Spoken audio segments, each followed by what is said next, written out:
todas y a todos una semana más, bienvenidos a Cultéate. Esta semana nos toca otra vez de nuevo un poquito de contenido teórico.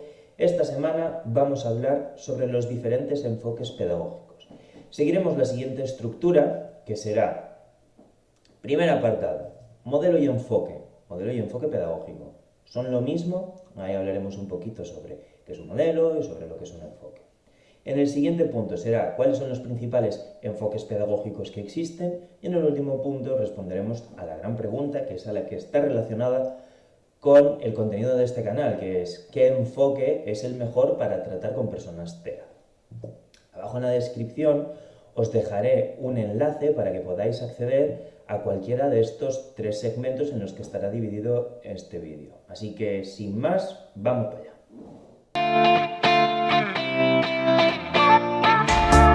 Bien, vamos entonces con nuestro primer apartado. Modelo y enfoque. ¿Son lo mismo? No, no son lo mismo. El modelo son el conjunto de principios filosóficos, el conjunto de enfoques, es decir, es como el modelo fundamental que sostiene todo el proceso de enseñanza y aprendizaje. Mientras que el enfoque es el conjunto de acciones a través de las cuales aplicamos ese modelo.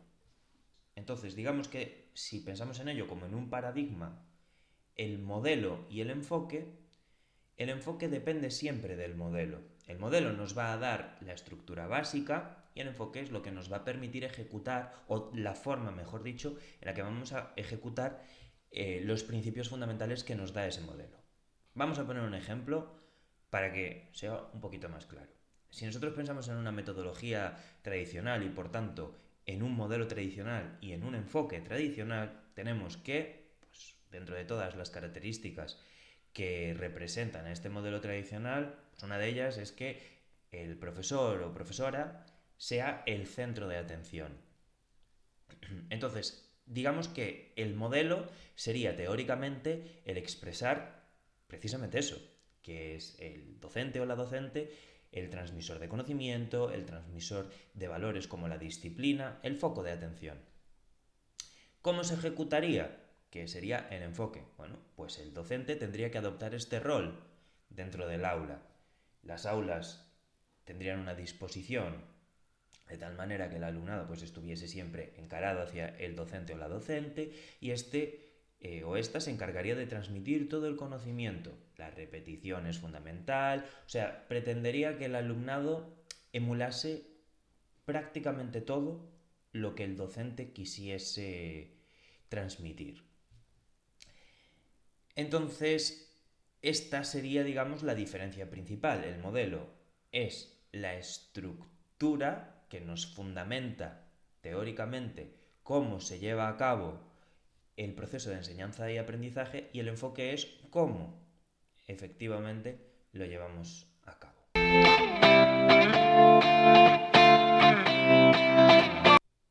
Muy bien, entonces, ahora que ya podemos entender un poquito mejor cuál es la diferencia entre un modelo y un enfoque, la siguiente pregunta a hacernos es, ok, ¿y entonces cuáles son los diferentes modelos o cuáles son los diferentes enfoques? Porque si uno depende del otro, pues el modelo digamos que establecerá el enfoque. Y esto es así, pero no necesariamente es así. En la vida pocas cosas son blancas o negras y con esto sucede un poco lo mismo. Nosotros podemos tener un modelo concreto y sin embargo aplicar un conjunto de enfoques distintos para ejecutar los principios básicos de ese modelo. Dicho de otro modo, si tenemos un modelo tradicional, no tenemos por qué aplicar un enfoque tradicional o solo un enfoque tradicional. Podemos hacer una combinación de diferentes enfoques. Y es sobre todo en lo que me gustaría incidir en este punto. Hay muchísimos enfoques, como hay muchísimos modelos.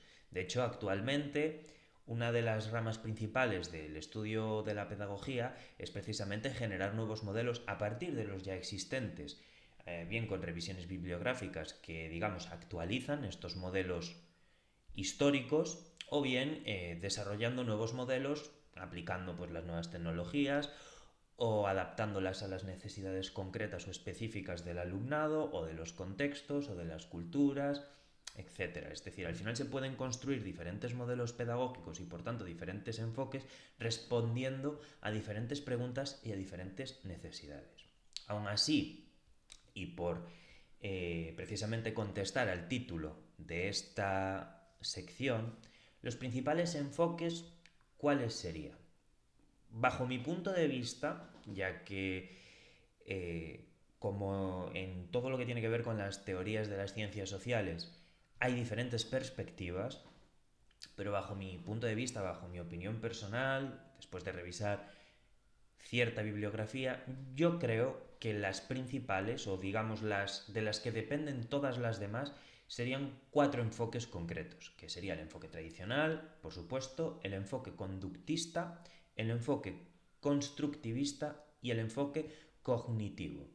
Para mí estos 4 enfoques son, digamos, los modelos estándares a raíz de los cuales nacieron todos los demás. ¿Por qué creo esto?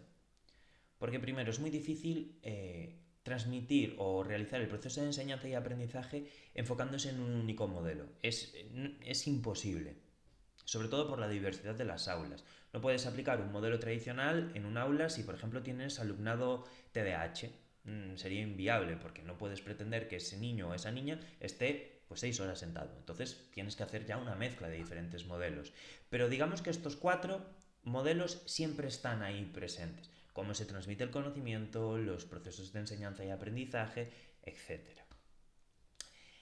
En este vídeo no vamos a ahondar en los diferentes enfoques, no voy a dar una contextualización teórica ni un marco teórico sobre ninguno de ellos, simplemente me gustaba transmitir la idea de que no existe un único enfoque, sino que existen varios, que el proceso de enseñanza y aprendizaje no se realiza aplicando un único enfoque, sino que hay que pensar en diferentes modelos y diferentes enfoques y coger de cada uno de estos enfoques y de cada uno de estos modelos pues aquellos aspectos que más nos interesen y de esta manera establecer el plan. Y no demonizar ninguno pues porque suene mal. Por ejemplo, el modelo tradicional, que parece que como que ya se demoniza él a sí mismo con ese nombre que tiene, pues el modelo tradicional sí que tiene ciertos aspectos que son bastante potentes para el proceso de enseñanza y aprendizaje, con lo que reestructurado, readaptado y reformulado para la sociedad actual, pues es un modelo que es tan válido como cualquier otro.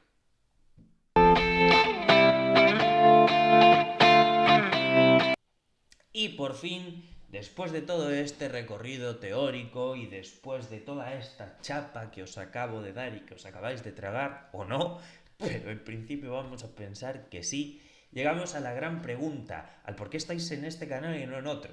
De todo esto que nos has dicho, ¿qué es interesante? ¿Cuál es el mejor? ¿Qué podemos aplicar con una persona TEA y qué no? Pues la respuesta es que todo y nada. El TEA es una condición neurológica y por lo tanto depende en gran medida su manifestación, sus manifestaciones, de la personalidad de la persona que lo manifieste.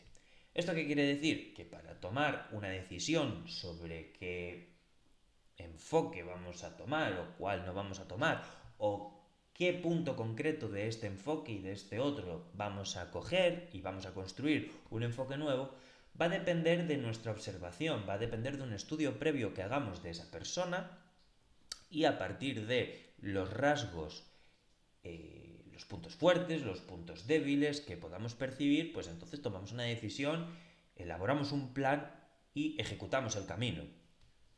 Hacerlo antes no tiene sentido. No podemos hacer una apología hacia una metodología, hacia un enfoque, porque nos parece maravilloso.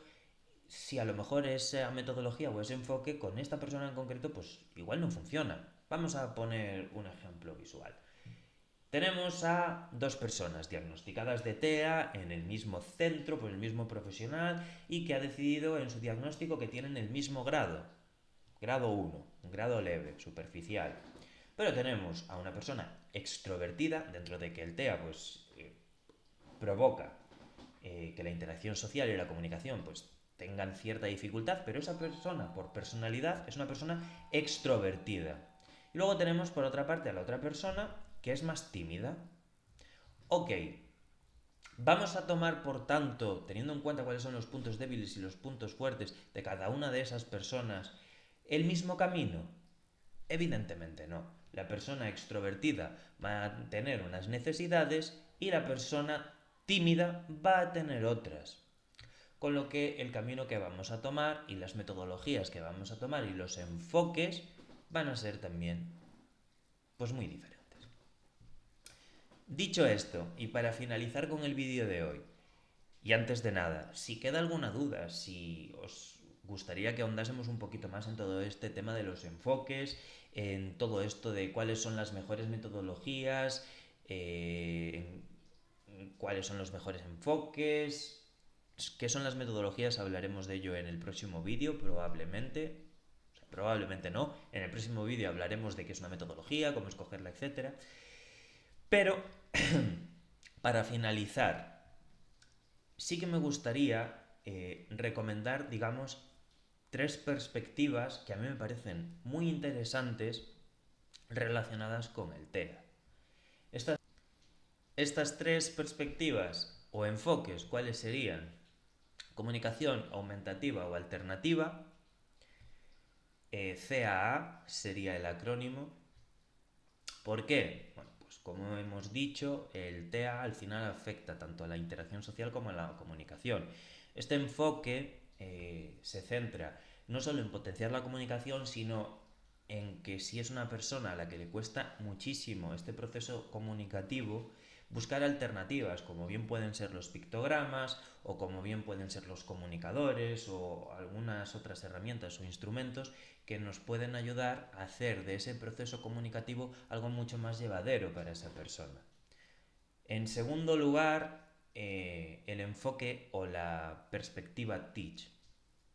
Como punto flaco, me gustaría indicar que esta metodología fue desarrollada específicamente para personas con TEA, con lo que sí que se puede llevar a cabo una metodología Teach en un aula en el que haya diversidad de alumnado como debería de ser, pero que busca que todo esté adaptado, que todo esté estructurado y que todo esté orientado para hacerle la vida más cómoda y más fácil a las personas con TEA, para minimizar la ansiedad que pueda tener una persona TEA.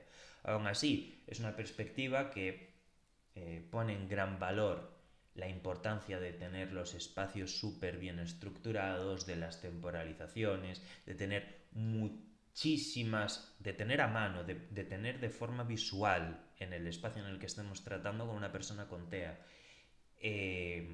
muchísimos elementos visuales, que en los momentos en los que estemos tratando y trabajando con la persona con TEA o con las personas con TEA, la atención esté lo más enfocada y focalizada posible a eso en lo que estamos tratando. En definitiva, es una perspectiva que a mí personalmente me gusta mucho.